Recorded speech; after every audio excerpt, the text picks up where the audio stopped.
Sorry. I'm glad you're okay. That's the main thing. Oh, yeah, I'm good. I'm good.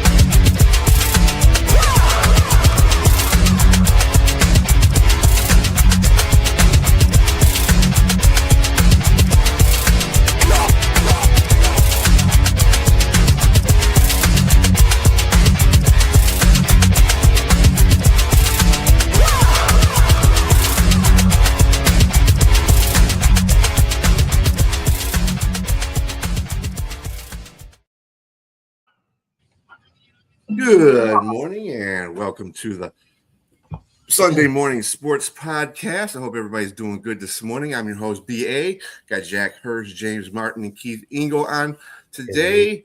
A little bit late. Sorry about that. Technical difficulties with the producer. Yeah, so again, I hope everybody's doing good this morning. Olympics. Today is a good day. We have the men's hockey team, the USA, against Canada for the gold medal. It was going to come down to this, I feel, all along anyway. I don't know about you guys, but what's your views on this game? Biggest game in U.S. hockey in, 46 years. So I guess it's a big game, right? Canada's been pushed to the brink here twice this week, too. So it's going to be very interesting. I don't think they can fall behind 2-0 to the Americans and hope to come back. So they better get off to a good start. Well, you can sense that being a little more than just a hockey game, and I'm talking about in the sporting sense. It's more than a gold medal game. There's a little bit tension between the nations, not between the players, but I think the players are aware of it, especially in Canada, a little more so than the United States with what's been going on in a political sense. So you kind of wonder whether the players in Canada maybe want to win this game just a little bit more than in the United States. But in any event, it's a big game. If the United States hockey team wins, I could guarantee you they're going to be invited to the White House, which is a rarity for hockey, unless, of course, it's a miracle situation like the 1980, United States hockey team. I think you might be shortchanging the players' disdain for each other, actually, Jack, because the players don't like each other either, as you saw in the Four Nations last year. But they play on the same teams in the NHL. Doesn't matter. Yeah, it don't make a difference. They have very bad disdain for each other right now. Speaking of that, the women's hockey team won 2-1 against Canada the other what was it, Friday, I believe, or Thursday actually, and it was Friday. Yep, Friday. That's good. I mean, it's. I guess somebody told me the U.S. men's hockey team wasn't set up. I mean, not the hockey team, but the hockey format wasn't set up right. It was set up for USA and Canada to meet, basically, based on their divisions. I was like, you got to play. You got to win. I'd have to disagree. I mean, just the fact that Canada's been pushed the way they were this week, it tells you that it's not fixed. Not fixed in the sense that the games are fixed, but I don't think it's set up for them to just meet each other. Do they want that? Sure. But Canada could very well have been out, 4 days or 5 days ago. Frankly, so could the USA. I mean, they barely squeaked past Sweden. So, yeah. Sidney Crosby is going to be out at this game, too. Actually, this game is starting right now. So anybody that's up in the morning like I am or like we are, turn that boy on and watch that game. It's on right next to me.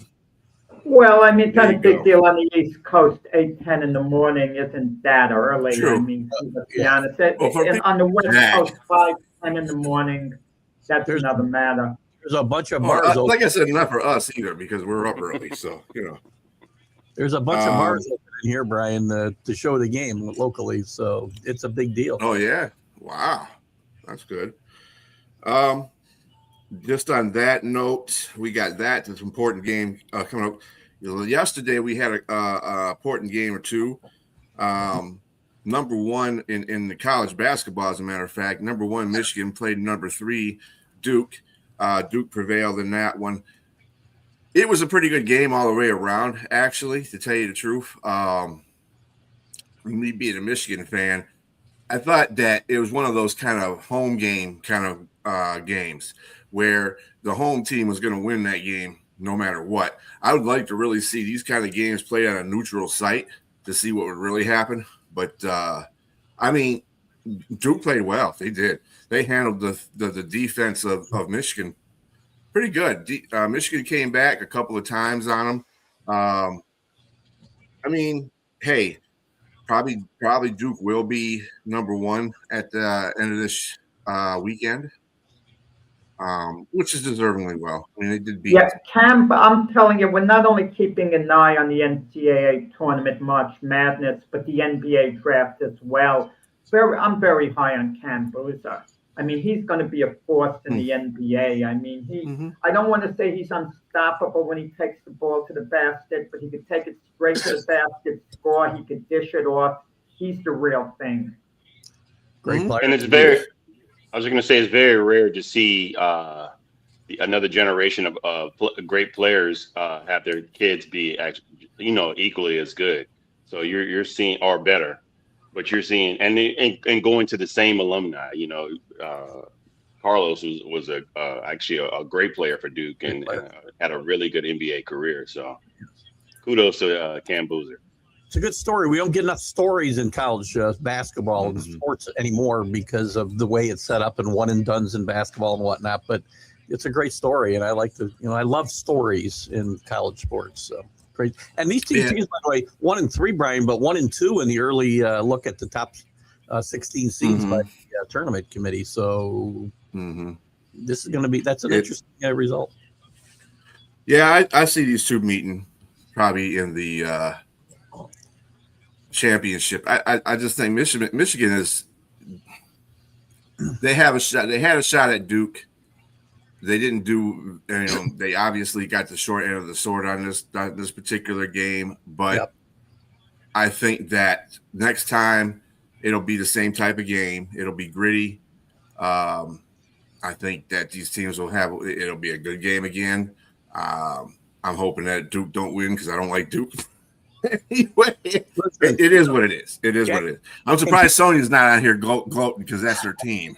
People don't like Duke, right? They love to hate Duke because of the reason we hate to win, or we hate to root for anybody that wins a lot. But Jon Scheyer doesn't get enough credit for the way he's maintained. Or he had a little bit of a fall off when Coach K first retired, but he got this program back on track really quickly. Yeah, kudos to him, job. And compared to the struggles that North Carolina's had with Hubert Davis, it's been night and day, really. They're not playing badly in North Carolina, better than they have a couple of years. They had one surprise run to the Final Four, but other than that, they've struggled in Chapel Hill. And Jon Scheyer's really kept, I think, the ship much better afloat. How much is Coach K involved? I kind of wonder if he's involved more than we think. We're not going to know about it because he's going to be quiet. He's going to be behind the scenes. Is he more than just a mentor? Because Coach Scheyer was his personal hire. That's the guy he wanted. I don't think he's that involved, directly. I did Scheyer call him for some help. Sure, I'm sure he does. Coach K said when he left, "You won't see me here again." He's been at a few games here this year, but he's not really a visible presence around the program so much. But I'm sure that he has some influence over Jon Scheyer, but not the program in general, I don't think. A little bit. He's a legend there. He's obviously going to have some kind of influence, but not great. Yeah. Also, I just want to bring up on a sad note, NFL wide receiver Rondell Moore passed away at 25. It looks like a self-inflicted gunshot wound. It's sad. These youngsters I don't know what's going on with the young crowd of the NFL now. It's just I don't know what's going We don't know the on. reason, Brian, but that's exactly it. You nailed it. We don't know what's going on. Mm-hmm. We don't know, was he depressed because his NFL career wasn't Right. on the right way? Maybe it was taking some hits to the head, and even though he's young, he had some of the effects of playing football. We have no idea, except we know it's a first-rate tragedy. What happened. And we assume because his career wasn't going the way he wanted it to, the way he probably felt it should have. He'd been, spotted a few years he played in the NFL. We don't know what was going through his mind, but it's so sad. Very, very. Yeah. So rest in prayers peace out to and rest in peace to him and prayers to his family. Exactly. Prayers out to his family and him and his family and friends and stuff like that. Yeah, Brian, The I don't know NFL family. Go ahead. You're planning that another sports icon passed away yesterday as well in baseball, Bill Mazeroski. Yes, I don't know that was the other one I was getting ready. Yeah. Oh, I'm sorry. Okay. You're good. Past that. Go for it. And actually, you're probably the better person to talk about him, because I'm not as familiar as you are probably with him. But that's another sad pass. In 83, wasn't he? 89. 89. Jack were classmates. I'm actually old enough that I got to see him play. Unfortunately, I wasn't old enough to see him hit the home run to break the Yankees' heart in 1960 World Series. He's primarily known for hitting a home run, but that's not why he's in the Hall of Fame. But I guess without the home run, he wouldn't have gotten into the Hall of Fame. He was one of the greatest defensive second basemen in baseball history. He was an absolute wizard. And what happened in the 1960 World Series, the Pirates beat the Yankees in 7 games. All 4 games the Pirates won could have gone either way. The 3 games the Yankees won, they slaughtered the Pirates. It was that type of thing. And even Mickey Mantle said that the only time he cried after losing, when they lost the 7th game to the Pirates, because the Yankees were clearly the better team, yet they lost. This was kind of a case like Russia in 1980 losing to the USA. Everyone knows Russia was the better team, yet they lost that game. And he was just an absolute defensive wizard. He came up in the 9th inning. The game was tied up against the Yankees, Game 7 at the old Forbes Field. And Keith could tell you, those old-time stadiums were classics. They were classics. The World Series games were played on weekdays. You didn't have these night games, like a work day. People would rush home from work, or they'd have their radios on at work, or they would hear about it word of mouth, what was going on in the game. And that's where he got his fame. But he was part of a great double play combination. I don't know if Keith remembers this one. I mean to bypass you, James, but I know you don't go that far back, with baseball. No disrespect. No, none taken. Trust me, sir, none taken. But I don't mind disrespecting Brian, but you know, I said, how much I'm not that old either, Jack. But Mazeroski and Gene Alley, his shortstop, that was arguably the greatest double play combination, seeing them on the Game of the Week. And he's in the Hall of Fame, Bill Mazeroski, low stats. He only hit 260, won 8 Gold Gloves, but he was a phenomenal second baseman. He did hit on 38 home runs when guys in the middle infield weren't hitting a lot of home runs. It wasn't a ton, but, it was fair. He had a couple of really decent power years.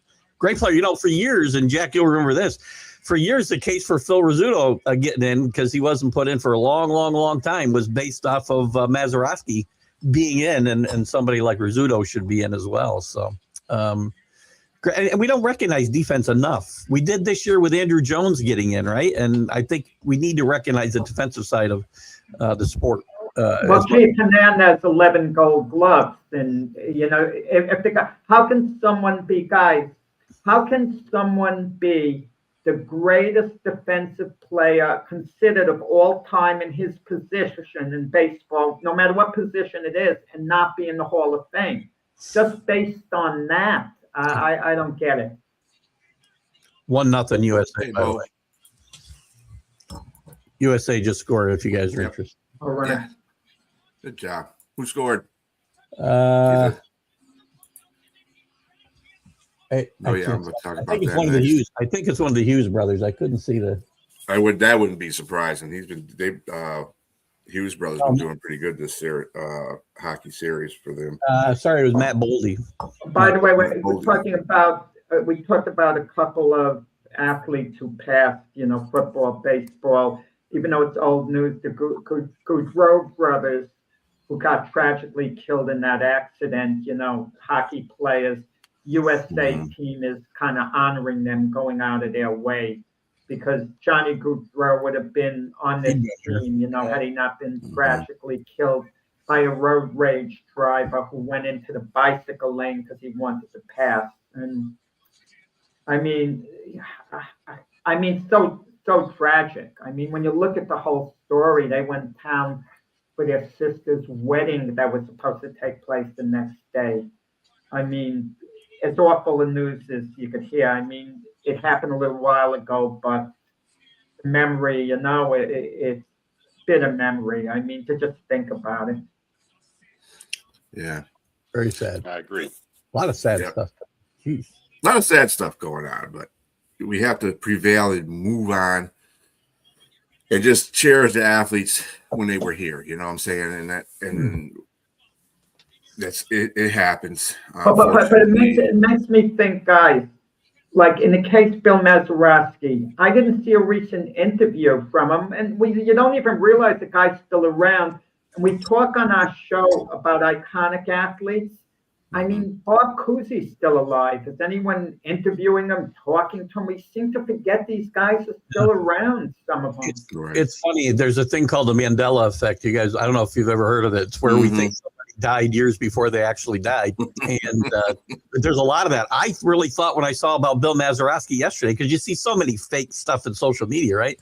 I thought it was one of those posts where he died 10 years ago and somebody put up something stupid.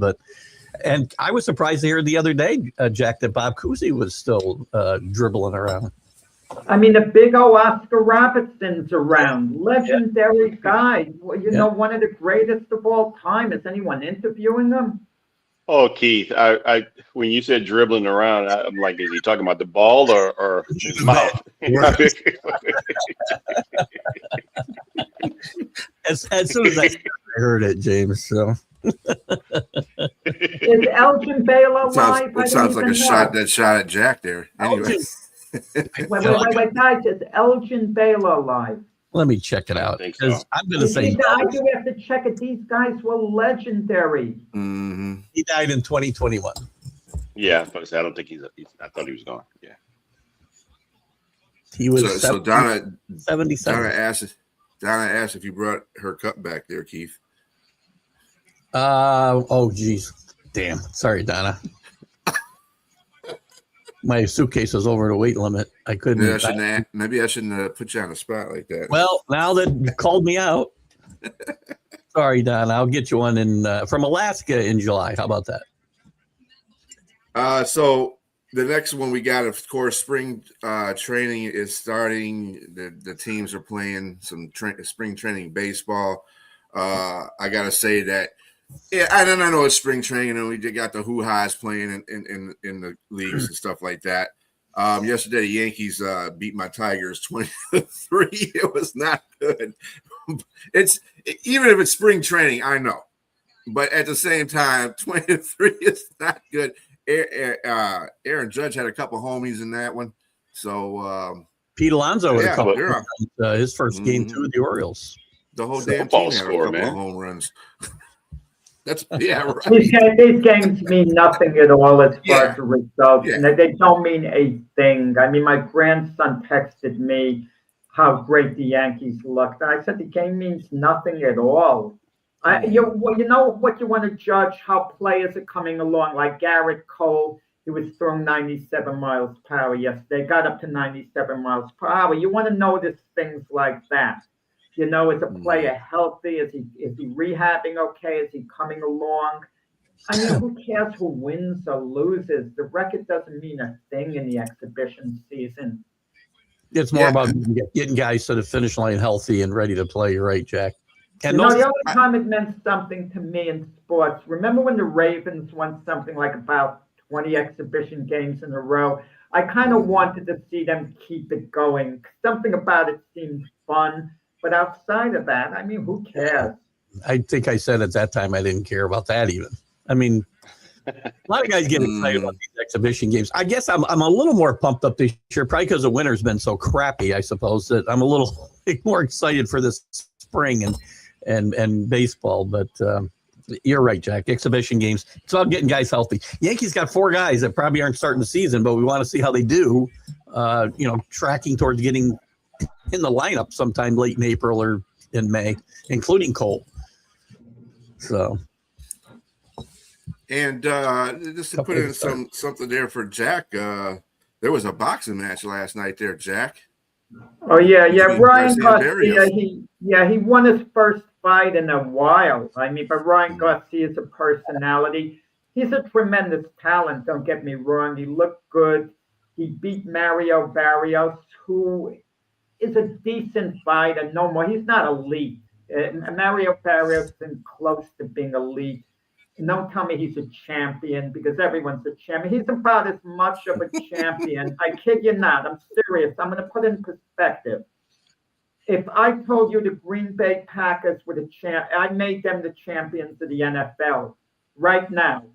Let's call the Packers the NFL champions right now. And if someone beat the Packers, would you look at that team as being, the best and so on? Come on.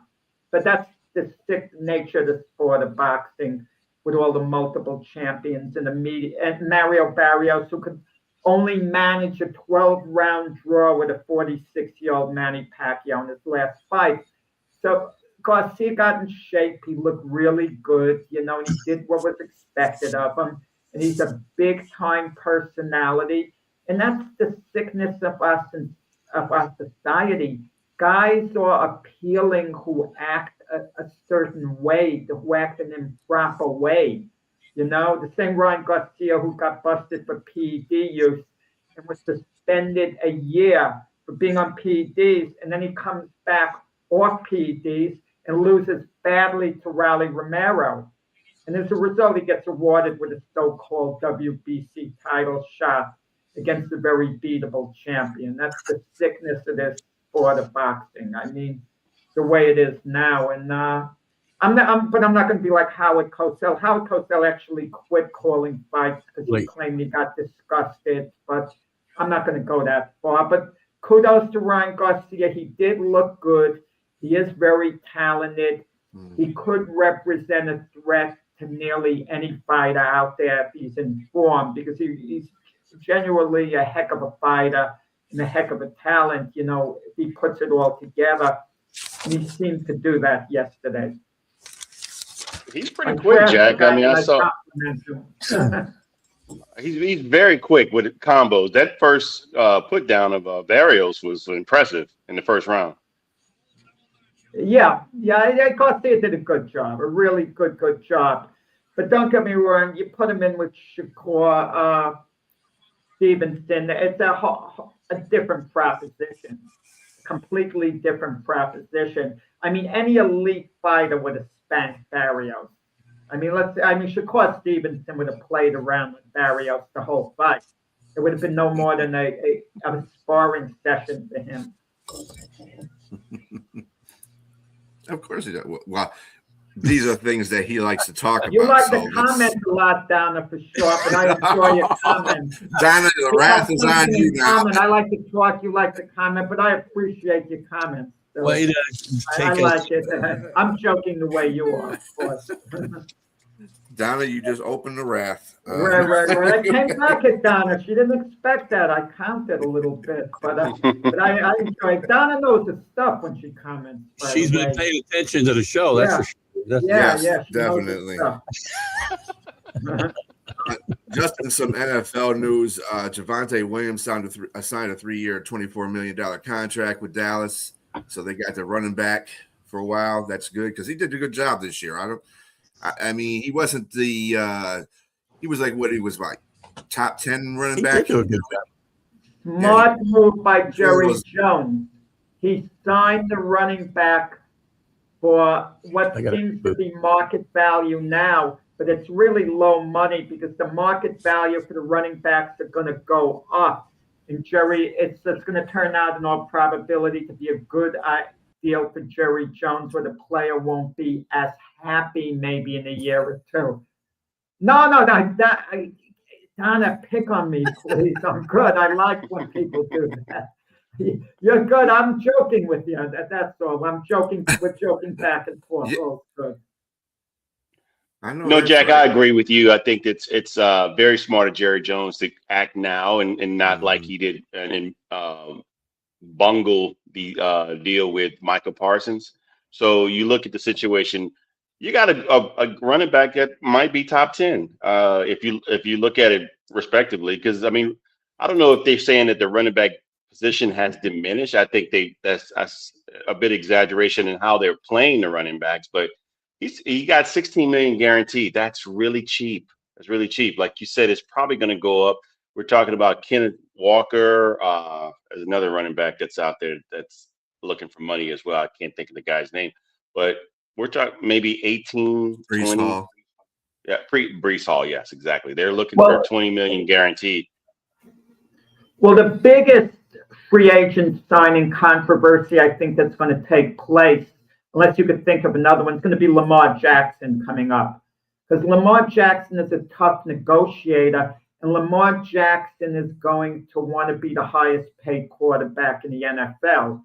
And it's not ridiculous to make him as such. Is he the best quarterback in the NFL? No, not based on coming off his past season. But Lamar Jackson at the top of his game, you can actually make an argument that he's the best QB in the NFL. I'm not saying he is, but you can make that argument. He's that good, and he's been known to carry the Ravens at times. But if you're the Ravens, do you invest in him like he's an absolute superstar quarterback, give him a 4 or 5 year deal and make him the highest QB? Or does it get stretched out a little? And let's be honest, if you stretch it out a little bit, it filters down to the whole team in some way, shape, or form, because you wonder whether your QB is buying in 100%. Is he still representing himself? There's nothing wrong. His mother was representing him, but I think she did a good job. No. I mean, I'm just asking because I didn't know what his status was. Yeah, he has no agent but his mother. Yes. If you know your market value, you know your number, you can get all these stats figures about the other QBs in the league and see what they're making. You don't necessarily need an agent. I want to ask you guys, these guys who are agents, what were they before they were agents? They were just young men or women learning, their trade, how to be agents. Like you take, for example, an offensive coordinator in football, giving an experienced quarterback, giving him the plays. I mean, what makes them more knowledgeable than the quarterback on the field? If you got an experienced quarterback on the field, you don't need anyone telling you what to do unless you want someone helping you in the booth. I mean, I just don't get it. Like, people like to make fun of Aaron Rodgers, or, take a few digs at him. But isn't Aaron Rodgers qualified to call the plays on his own? Any Patrick Mahomes, Lamar Jackson,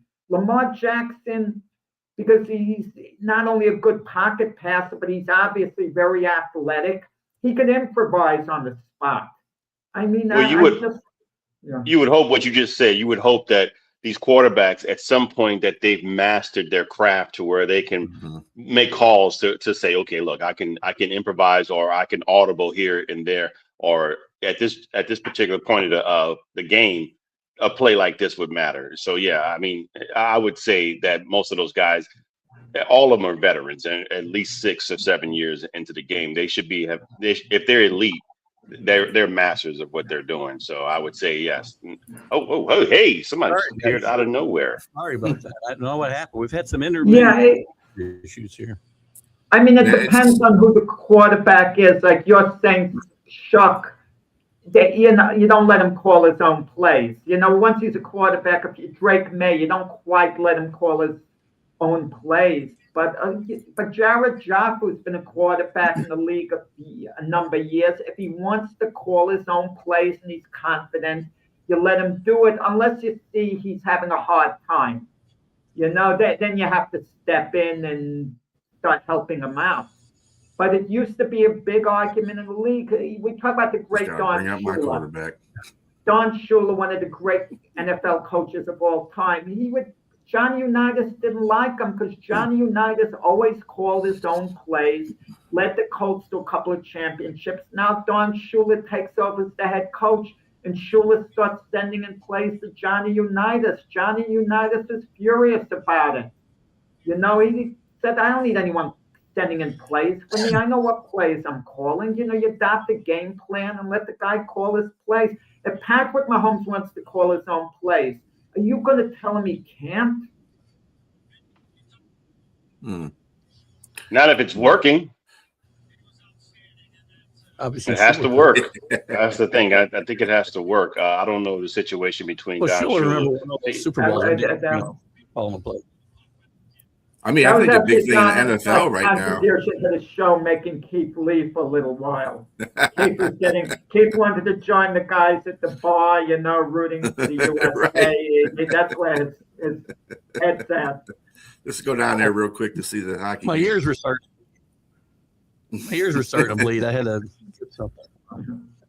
Yeah, it seems like there's been the StreamYard itself right now is kind of on a teeter right now. It took me a minute to get on here. It's not just me then, huh? Yeah, I think it's intermittent all over the place here because it's really hard for me. I was frozen up, and that's why I here. jumped out. And then I couldn't. When I came back, it wouldn't put my camera or my mic on when I came back. So weird. So continuing on the football real quick here. JSN said that he deserved to be paid the highest paid receiver. Does everybody agree with that? Yes, undoubtedly. This is the number one thing. If you produce on the field and you produce at the ultimate level, of course you. And everything worked perfectly for him. Particularly, this is the season. It's time to change your contract. You get to the playoffs with your team, and ultimately you win the biggest prize. You can't argue that he should be the most. And also to win hardware, offensive player of the year. It's just hard to argue against him not being the highest paid right now. Naked eye test, but he's not the best receiver in the NFL. He's not better than Jamar Chase. He's not better than Justin Jefferson. You could say he's close if you want. But it does matter. It matters the circumstance. Jefferson had the worst circumstance that an elite receiver could have. Worst circumstance. That's life, sir. Life ain't fair. But I'm not going to be mad at somebody making $35 million a year. I'll feel that bad for a person making $35 million a year. Say it again. If Sam Darnold's contract was up, you'd make him the highest QB in the league. You'd say, well, he's got the hardware. No, you wouldn't. No, you wouldn't. No, of course you would make him the highest, but it's different in regards to the receiver because Sam Darnold wouldn't be Sam Darnold if he didn't have a Jackson Smith and Jigba catching the ball for him. So, you got to. But I could say that in reverse the same way. If he didn't have Sam Darnold, he wouldn't be as good. He did pretty good last year. Yeah, before he got there. He had Geno last year, didn't he? Or not yet. No, not last year. Last year, just before. Yeah. Mm-hmm. And Geno wasn't bad. I know Geno catches strays, but there's no way that I'm just saying he's in the right place right now to get that money. Whether you agree he's optically the best receiver or not. I agree. I like your argument. I think Jamar Chase is probably one, if not the best, number one, number two. Better than George Pickens. Is he better than George Pickens? It's close. It could go either way.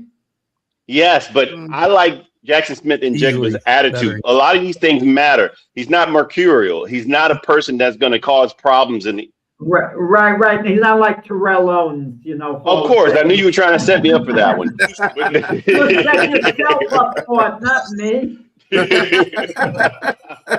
attitude counts and all that. I thank you. I've been trying to get that across to you for a long time. We're not talking about Hall of Fame, sir. We're talking, and still the body of work is one thing, on the field is totally different. But again, I'm going to say that George Pickens, I mean, we're speaking apples and oranges, because I don't know. I mean, George Pickens, he's bigger than Jackson Smith and Jigba, but Jackson Smith and Jigba is playing his game way better than most receivers right now. And who's on the other side? George Pickens had CeeDee Lamb. Now, when CeeDee Lamb was hurt, he stepped up as number one. But who was his number the whole season? Who was his number two in Seattle? In Jackson Smith and Jigba, when you're being double teamed and you're still being dominant, it's just, come on. He deserves his money. I agree. He shows up to play too. Pickens doesn't show up every week. I mean, or even every. No. He deserves his money. No. I'm not saying he doesn't deserve his money. I'm just. I don't want to say call James out, maybe that's the thing. I'm saying calling him the best receiver in the NFL. I mean, no, it's fair. I mean, I'm not saying he's the best receiver.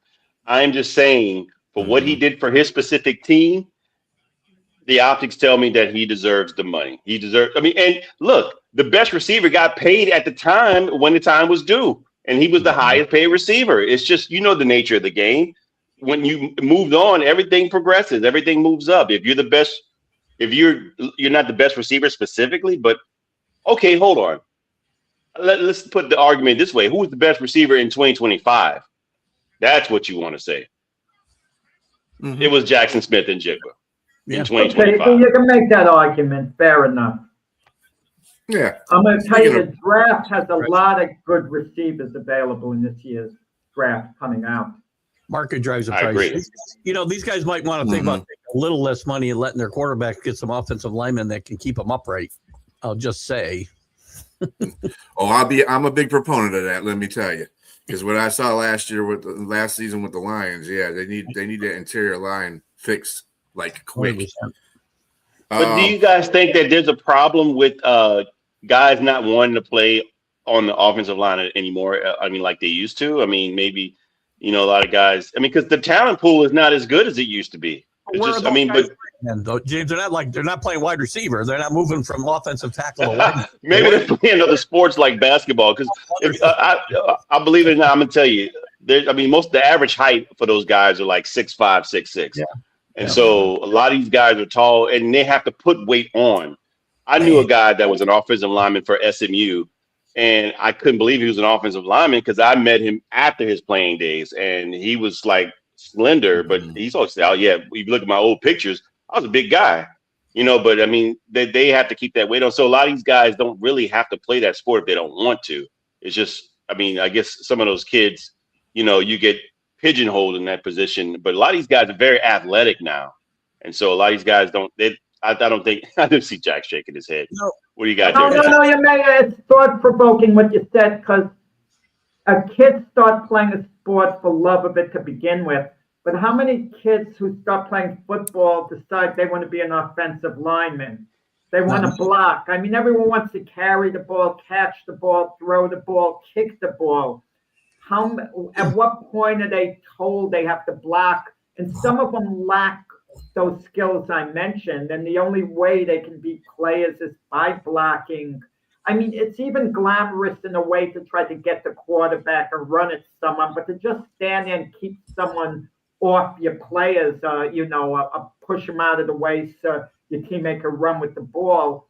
I mean, are they, like James said, are they pigeonholed into something they don't want to do, but they have a talent to do it? I don't know. There is something to what James is saying, though, because it makes me think whether parents and not letting their kids or play football in their youth might be affecting some of these positions like offensive line, defensive line, whatever. Because there's going to be some ripple effect, right? It doesn't take effect right away, but over time, if less kids are playing youth football and in turn high school football and so on, it's going to affect the product at the highest level at some point. And I think there's some butterfly effect there. I mean, I Yeah, think but the no offense. one starts playing for the money. Everyone, it's love of the game when they're young. No one's thinking I'm going to make a I living. mean, at that's it. true. Everybody finds their place later on as they Yeah. continue up the football ladder. But I'm not talking do about money. believe. I'm talking about the parents not allowing them to play because of safety reasons. That's what I'm Right. talking about. Yeah. But there's so many different variables. I'll say also. I mean, because the evolution of the game has changed. You don't see those big, huge 260-pound linebackers anymore. Now guys have to be faster, taller. You know, I mean, look at the guy number 2 in the draft, Arvell Reese, a freak of nature. Look at that wingspan. He looks like a predator out there. So I mean, I mean the movie Predator when I say that, you know, with the long arms and everything. So I mean, I just think that yeah, you have to look at. It's going to change again. If they start running the ball like they used to, you're going to need those big linebackers to come back. Well, we're talking generically. We're talking about generically now, but we should really throw some names in the mix. Arvell Reese. It seems you're very high on him. He's been projected to go to the Jets at number 2. Is that what you endorsed? I know Keith is high on Ruben Bain. If you were picking for the Jets, that would be his guy going to the Jets there. So if at number 2, if I'm choosing, if I'm a GM there, I'm going to go with Arvell Reese. I don't think, I mean, you're going to see a lot of names fly in there. I think the media wants to put out whatever they want shock value to put a player that you know probably shouldn't be in the top 5. So you're going to see a lot of these crazy mock drafts that are going to come out there. But in reality, I think the people have it right so far, unless he bombs at the combine, if he's going to be there.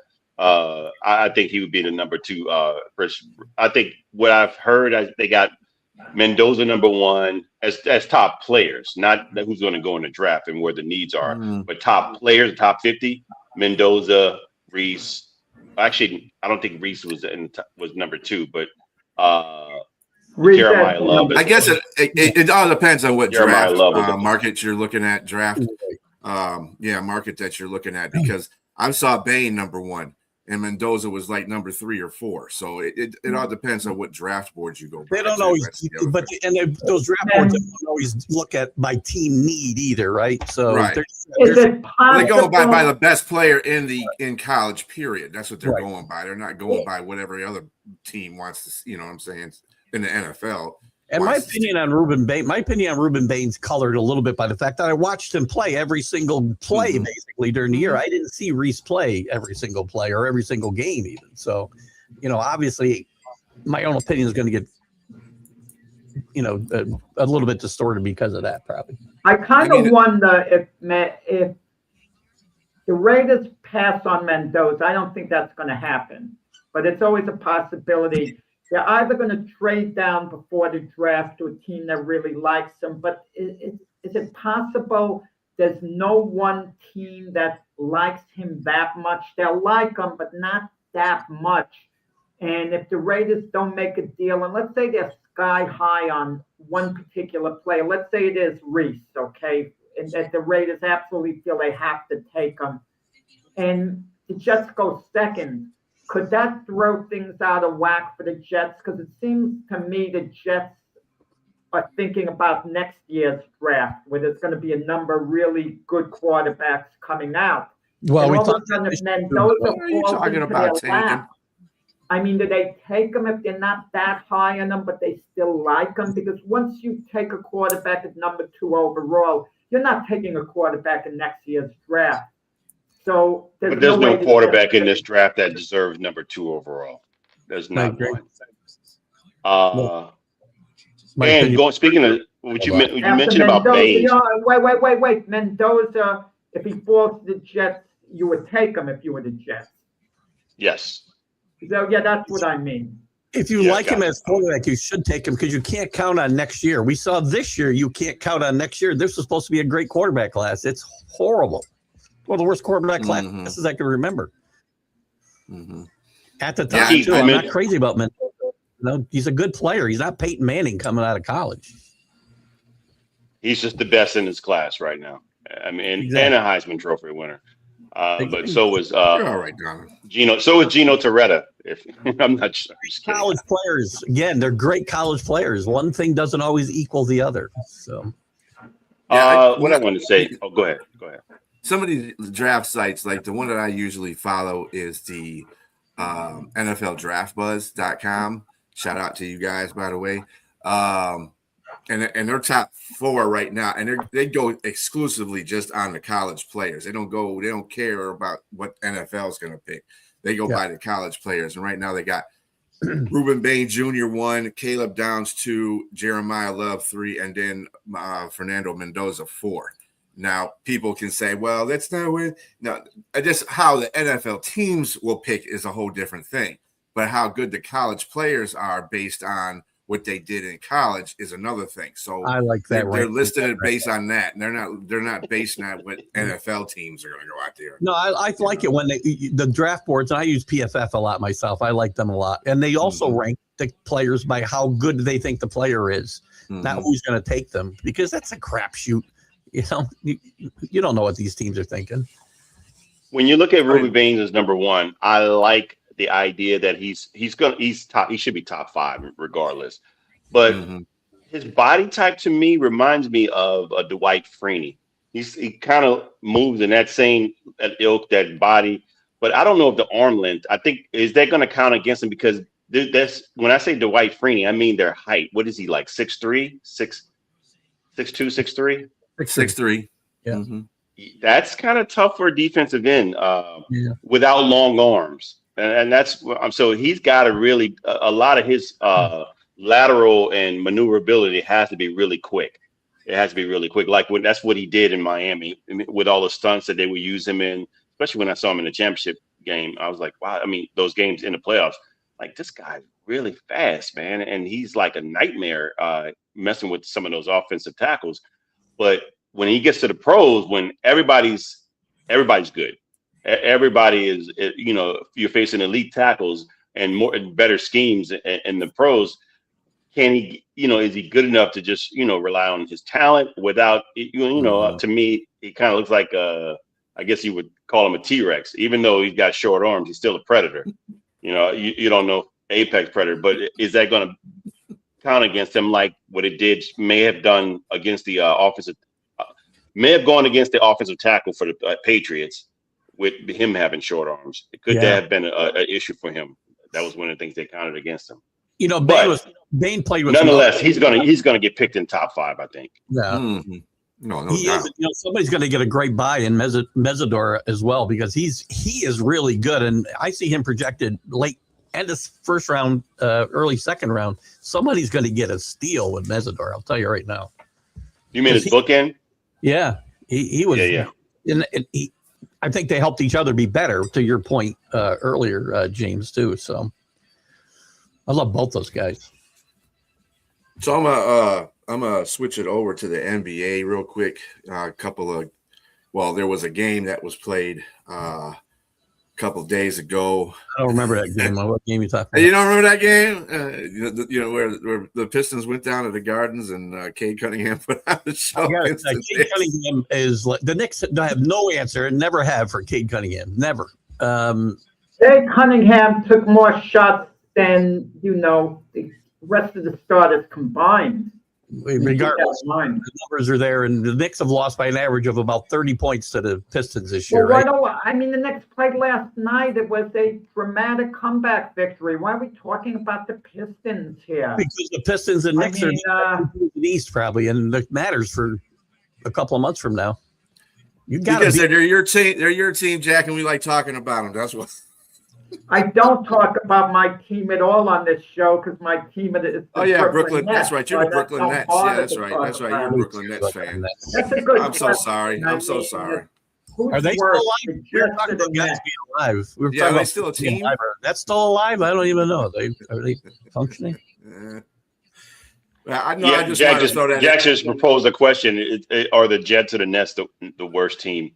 Jets. No. Well, you know, last night's Knicks game, I want to throw this at you guys, okay? Knicks came back they were down 18 points in the fourth period and came back and won. And Houston has Kevin Durant this year, and Durant, on balance, has helped his team throughout his NBA career. He was good with OKC. He got into the only finals. they did win a couple of titles with Golden State when he was there and went to the finals the other year. But Golden State would have been good anyway, regardless, as they proved before and after. He would have won an NBA title, I think, with the Nets had Irving and Harden not been injured in the playoffs against the Bucks. But it's what it is. He was awful with Phoenix, Durant, not individually, but the team was terrible with him. Now, we talk about the legendary players like a Michael Jordan, so on. I can't imagine these guys allowing their team to lose a game when they're up 18 points. Great players don't allow their team to lose. Yet they lost, with Durant. That's what kind of makes me wonder sometimes a little about him, as great as he is, and he is great. What's your take on that? Well, I'm not gonna discount, because I think Durant played great in that game, but you got to give credit to Jalen Brunson and Karl Anthony Towns for. I mean, first of all, Houston is known for their defense. And so Karl Anthony Towns stepped up. They talked about this on, we're talking about Shaq and Chuck and everybody. They were just saying this is what he needs to do. Specifically, Karl Anthony Towns. He needs to be more consistent. I mean, he may be a nice guy, but Charles Barkley was saying that he's not a killer like Jordan, but he's a nice guy. But he's athletic. He can play. Shaq was just saying, look, just be consistent, because he played a great game last night.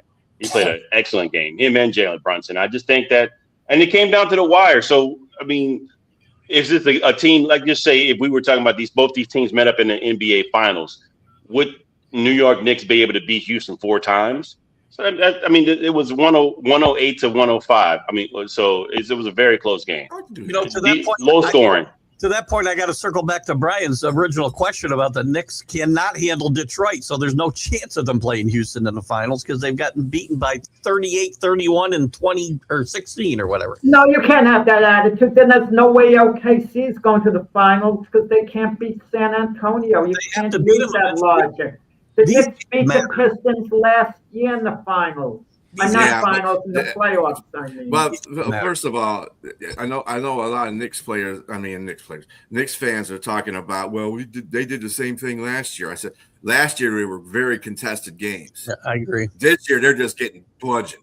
So I would say last year when I was the same way. I was like, well, okay, that actually matters. They swept the Knicks last year, but I don't know if they're going to be able to do it in the playoffs. This year, no.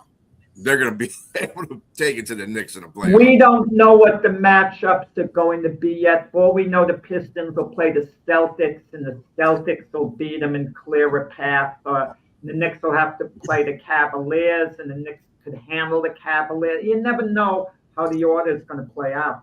No, I'm just saying I don't want to play the Pistons. That's that's what I'm saying.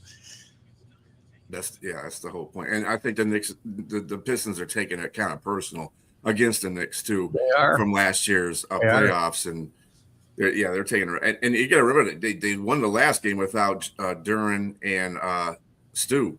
So guys on the boards right there. So hey, it is what it is. Just real quick before we wrap this up here, how is the score going on? Is it still 1-0? 1-0, end of the first period, intermission. Just want to get to this real quick too. The United States has moved up in the second place in medals all. I think they got 33. They got 32. Sorry, 32. And tomorrow is the closing of the Olympics. So, Tonight. Yeah. Okay. Yeah. So, and Norway's got 41. So we're not catching that. No, but this is a good performance for the U.S. for a Winter Olympics, definitely. One of the best. Kudos to the women. The women athletes at this Olympics have been outstanding. Yes, they have. They've picked up their game. All right, folks. This is the end of this show. Thank you for joining. Sorry that we were a little bit late. We won't have that problem again. I hope everybody doesn't get snowed in or whatever, wherever you're at. And everybody have a great rest of your day. We'll see you next Sunday. See you guys. And join Keith's Stream of Conscious next.